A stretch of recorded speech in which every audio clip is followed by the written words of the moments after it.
अस्सलामु अलैकुम रहमतुल्लाहि व बरकातुहू। कैसे हैं आप सब? अल्लाह ताला आप सबको अपने हिफ्ज़ व अमान में रखे।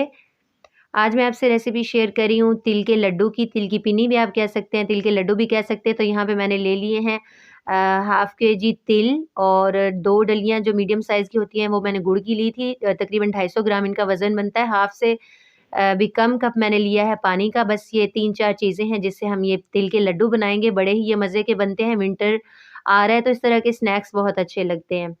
तो सबसे पहले तिलों की अच्छी तरह से सफाई करनी होती है, क्योंकि तिल जो होते हैं ना, इनके अंदर अक्सर तिनके वगैरह भी होते हैं।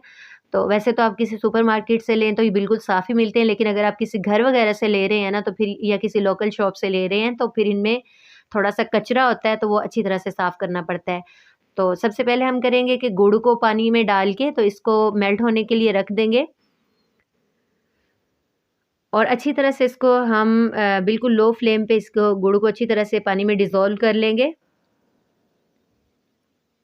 और जब गुड़ इसमें अच्छी तरह से मिक्स हो जाएगा तो इस तरह से हम इसको छान लेंगे, क्योंकि इसके ऊपर तिनके वगैरह आ जाते हैं, गुड़ में तिनके वगैरह होते हैं, वो आ जाते हैं। तो इस तरह से हम इसको स्ट्रेन कर लेंगे तिनकों को।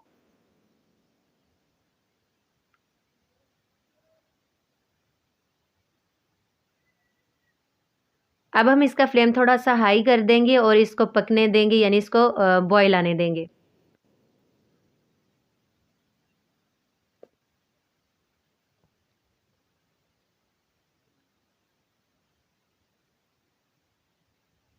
और बस जब इस तरह से इसके बबल्स आने लगेंगे तो हम इसमें डाल देंगे 1 से 2 टेबलस्पून हम इसमें ऑयल डालेंगे। इस तरह से हमारी जो पिन्नी होती है ना, यानी तिल का जो लड्डू होता है, वो जब हम बनाएँगे तो हमें बड़ी आसानी रहेगी। और बस इसको एक बार मिक्स कर देंगे और अभी इसको थोड़ा-सा मज़ीद पकाएँगे।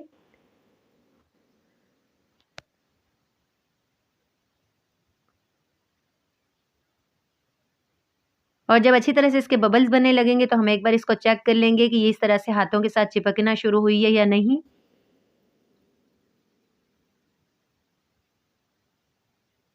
और जब ये चिपकने लगेगी इस तरह से चेक करने पे, तो फिर इसका मतलब है कि ये जितनी हमें चाहिए, इसकी जो तैयारी हमें चाहिए वो हो चुकी है।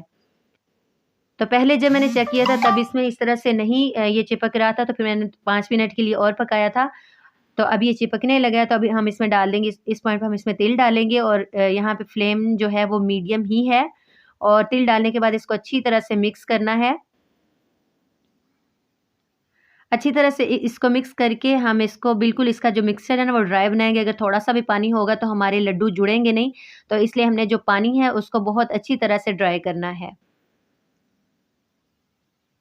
और ये जो तिल के लड्डू होते हैं ना, ये स्नैक्स के तौर पे भी खाए जा सकते हैं। इसके अलावा ये, अगर किसी को यूरिन प्रॉब्लम है बच्चों में, मतलब बच्चे रात को बिस्तर गीला कर देते हैं, या बड़ों को बार-बार जैसे होता है कि सर्दियों में बार-बार उनको वॉशरूम जाना पड़ता है, यूरिन का मसला होता है, बार-बार आता है। तो ये रात को सोने वक़्त आप एक लड्डू खाएँ, उसके बाद पानी वग़ैरह ना पिएँ, तो ये बड़ी ज़बरदस्त सी रेमेडी है। आप इसको ट्राई करके देखिएगा, इंशाल्लाह आपका ये मसला भी हल हो जाएगा। और बस अच्छी तरह से इसका पानी वग़ैरह ड्राई करके तो इसको हम 1 घंटे के लिए तकरीबन ठंडा करेंगे, क्योंकि जब तक ये बिल्कुल ठंडा नहीं होगा, इसके लड्डू जुड़ेंगे नहीं। तो अब ये बिल्कुल ठंडा हो गया था, तो हम थोड़ा-सा ऑयल ले लेंगे, उसके साथ हाथों को करेंगे ग्रीस, और फिर इसके छोटी-छोटी बॉल्स इस तरह से बना लेंगे लड्डू की शेप में। और ये देखिए माशाल्लाह कितने ज़बरदस्त से ये तिल के लड्डू तैयार हैं। और कुछ इस तरह से मैंने ट्राई किए थे कि इसको मैंने प्लेट में इस तरह से जमा के तो ये कतलियाँ काट ली हैं। लेकिन ये कतलियाँ जो है ना, ये स्टेबल होने में थोड़ा-सा टाइम लेती हैं। तो ये बड़े ज़बरदस्त से स्नैक्स हैं सर्दियों के लिए, विंटर के लिए। आप इसको ट्राई करके देखिएगा, और बड़ी ज़बरदस्त सी रेमेडी है यूरिन प्रॉब्लम के लिए। आप इसको ट्राई करके देखिएगा, आपको कैसी लगी मुझे ज़रूर फीडबैक दीजिएगा। अपना बहुत सारा ख़्याल रखिएगा, मिलते हैं इंशाल्लाह नेक्स्ट वीडियो में। अल्लाह हाफ़िज़।